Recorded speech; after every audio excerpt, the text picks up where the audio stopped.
en su calidad de figura. Entonces, en ese sentido, yo creo que eso es importante, otorgarle derechos a los ciudadanos a manera de recuperación de un daño moral para que eso suceda. Es muy interesante, en Estados Unidos hay una distinción constitucional entre figuras públicas y figuras privadas. La figura pública no puede tener una piel tan sensible, y entonces la prueba de dolo, o la carga de la prueba con respecto de si el medio de comunicación tuvo dolo al hacer pública alguna información sobre su persona, pues la carga de la prueba es de él, de demostrar que el medio de comunicación fue doloso al publicar esa información.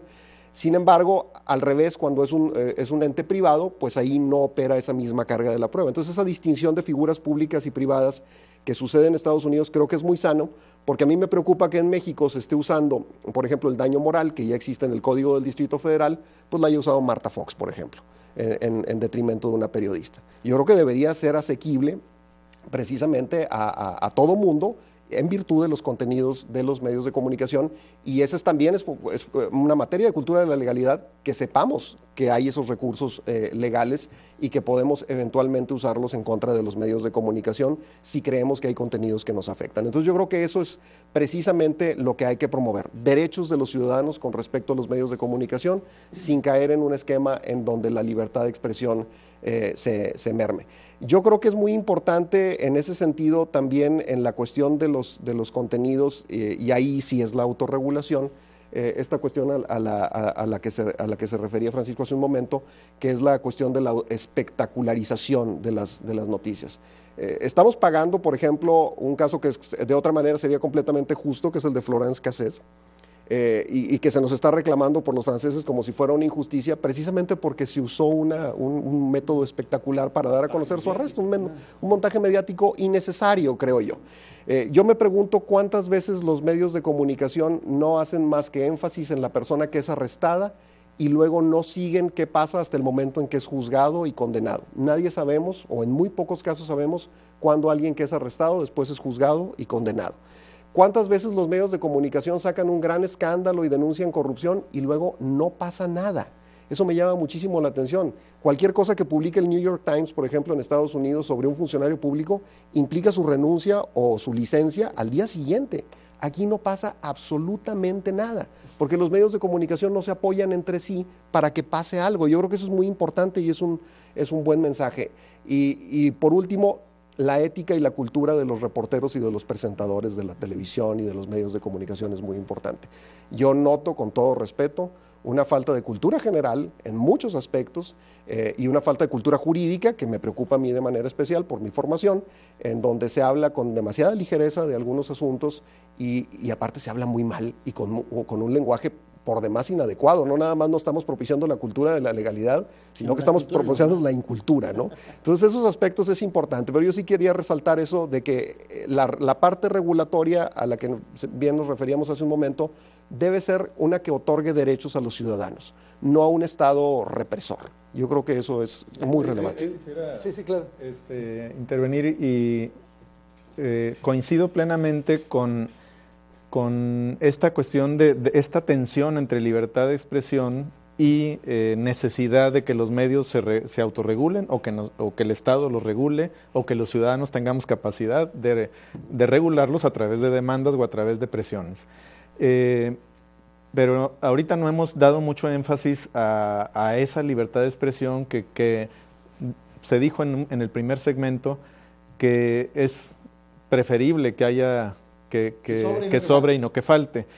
Yo veo aquí el caso de Monterrey comparado con el de ciudades fronterizas de Tamaulipas, y yo prefiero mil veces estos excesos de nuestros medios de comunicación locales al silencio total y absoluto que tienen los medios fronterizos, no pasa nada, en donde ahí simplemente no aparece nada y matan en los periódicos de Nuevo Laredo al día siguiente que mataron al general que era el director de seguridad. Ningún periódico publicó el hecho, ¿verdad? Entonces creo que hay que también, pareciéramos que estamos criticando mucho a los medios aquí, pero hay que reconocerles que, por lo menos en estos casos, están presentándose desafíos muy difíciles para los medios de comunicación. Ellos también están arriesgando a la hora de cubrirlo. No saben, en ocasiones no se han establecido criterios para decir, como mencionaba Otto, que se hizo en Colombia, que sí creo que nos hace mucha falta aquí, que los propios medios se pongan de acuerdo, de decir esto sí lo vamos a publicar, esto no. Cuando un grupo delictivo ponga una narcomanta, no la vamos a poner, ¿verdad? O nos vamos a referir, pero no vamos a leer el contenido, o cuando haya un muerto no vamos, o sí vamos a poner el cadáver que está ahí tirado. Es decir, hay una serie de cosas, pero yo sí siento que bien que mal, nuestros medios regiomontanos están dándonos a conocer diariamente cosas que están ocurriendo realmente aquí, ¿verdad? Y que si no lo hicieran ellos, tendríamos a estas redes sociales que los evidenciarían, ¿verdad? Y que harían que entonces los ciudadanos dejaran de confiar en sus propios medios y que ya no se cumpliera tampoco esa función. Lo que hace falta mucho, y es lo que hemos estado discutiendo, no es dejen de informar, es cómo están informando y si le están dando peso a la espectacularización o si le están dando peso a una información responsable que contribuya a reforzar ese Estado de Derecho y esa cultura de la legalidad, que los propios medios están interesados. Yo lo que veo también es que los medios son también víctimas de todas estas consecuencias de la inseguridad, porque baja la actividad económica y baja la publicidad para ellos, y bajan los ingresos, y entonces también ellos son parte ¿verdad? del problema. También a ellos les afecta, como a cualquier otro negocio que ahora está sufriendo las consecuencias de esta inseguridad. Pero el reto es enorme también en materia de legalidad, esto que decía el doctor Cavazos, sobre el uso a veces de, vaya, la palabra, quizá, no sé, ahorita el doctor Martínez nos podrá decir, pero una de las palabras más repetidas es presunto, ¿no? O sea, pero presunto ya se convirtió para muchas personas en sinónimo de culpable. Es decir, se hace... Es que es impune, ¿no? Exactamente, o sea, el amparo es impunidad, o sea, ya no le hicieron nada, y el presunto, pues, es culpable. Si es presunto, pues... Así se llama justo en la película presunto, documental presunto culpable. Está estrenándose estos días. Presunto culpable es el mejor ejemplo de este presunto. Y también, bueno, lo que dice el doctor Cavazos, lo que viene siendo. Doctor Martínez, por favor. Coincido con la posición del doctor José Carlos en cuanto a que los medios de comunicación también han sido víctimas de esta situación. Entonces, la información que podemos comenzar a proveer a partir de este tipo de trabajos nos deja a nosotros como la enseñanza que desde las universidades, desde las instituciones, desde los centros de investigación, tenemos que comenzar a proveer de unas mejores herramientas para fomentar una cultura de la legalidad entre nuestros ciudadanos. O sea, creo que todos estamos involucrados y todos debemos de comprometernos a ello, ¿sí? En nuestro caso, por ejemplo, en el Centro de Investigación, en el 5, pues estamos participando con esta información y que seguramente los directores, los editores de los medios de comunicación, pues no habrán reflexionado sobre la manera en que se está presentando. ¿Por qué razón? Porque en ocasiones es en vivo, en directo, la información, y el reportero prácticamente tiene la misma información que yo como receptor estoy viendo a través de la pantalla. Es simultáneo. Es simultáneo. La misma información. Incluso las autoridades quizás deberían también comenzar a tomar parte de esto, decir hasta dónde y cómo debo comenzar a informar también aquí y en qué momento hacerlo. Entonces son prácticas que creo que nos van a enseñar mucho y tenemos que irlas poniendo en práctica de ese tipo de situaciones, ¿no? Y en mucho este tipo de trabajos que venimos realizando aquí, nosotros tenemos que verla. Me preocupa también mucho los receptores, el público, los lectores, qué están viendo y cómo lo están asimilando. Ahorita decía el maestro Granados, la compra de las camisetas, pero no solamente la compra de las camisetas, la compra de discos también, en donde se alaban cierto tipo de personajes a través de otro tipo de música también, y donde se está legitimando constantemente ese tipo de propuestas. Pues ahí es donde tenemos que comenzar a reflexionar, ahora sí, todos los miembros de la sociedad, porque estamos en esto, también los medios de comunicación. Ahora, hay una parte, Aurelio, que no hemos tocado y que me parece fundamental en esa transición de la que yo hablaba al principio, que es que hasta ahora nos concentramos un poco en el producto, en el outcome de los medios, o sea, que nos reportan o cómo influyen, etcétera. Pero hay otra gran historia por contar, que es la situación interna de los medios. Y yo decía al principio, son empresas privadas, pero de interés público. Si esto es así, pues entonces nos gustaría, me parece que la sociedad, la ciudadanía merecería saber cómo está, por ejemplo, la estructura accionaria real de los grandes grupos de comunicación. Audita. ¿Cuáles son las finanzas que los medios manejan? Salvo los medios electrónicos, Televisa y Azteca. Tirajes reales. Y hasta hace poco el Universal. Ningún otro medio, por ejemplo, cotiza en bolsa. Entonces nosotros no sabemos cuando la orientación editorial de un medio corresponde realmente a una orientación editorial legítima en la que ellos creen que es el enfoque periodístico, o podría haber intereses detrás.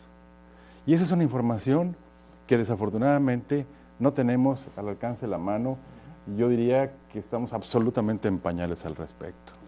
Me atrevería a decir, incluso a partir, digamos, pues de lo que se ve en los presupuestos públicos, que el gasto en comunicación que se hace ahora, en 2011, respecto de hace 5, 10 o 15 años, a valor presente neto y actualizado, todo lo que nos quieran decir los economistas, es proporcionalmente mucho mayor que en el pasado. Entonces necesitamos saber los ciudadanos exactamente qué es lo que ocurre con el aspecto financiero de los medios de comunicación, para que tengamos entonces un elemento más de confiabilidad respecto de un ente que eso es lo que vende, credibilidad, confiabilidad. Y esa es una historia que me parece a mí que no ha sido, no hemos ni siquiera empezado a contar.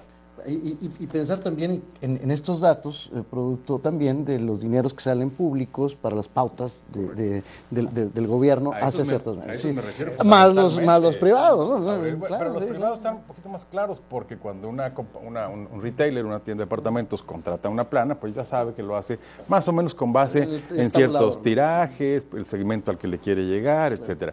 Pero la publicidad política, el gasto en comunicación de los partidos, el gasto en las campañas, el dinero oculto,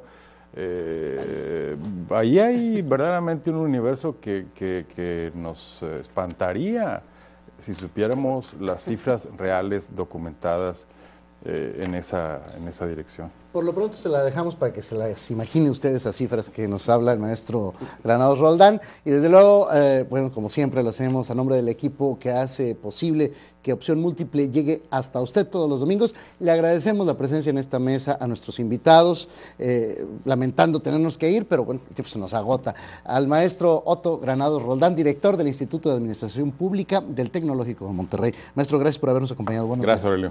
También agradecemos la presencia del doctor Gabriel Cavazos Villanueva, director de la División de Economía y Derecho del Tecnológico de Monterrey, Campus Monterrey. Gracias. Muchísimas gracias.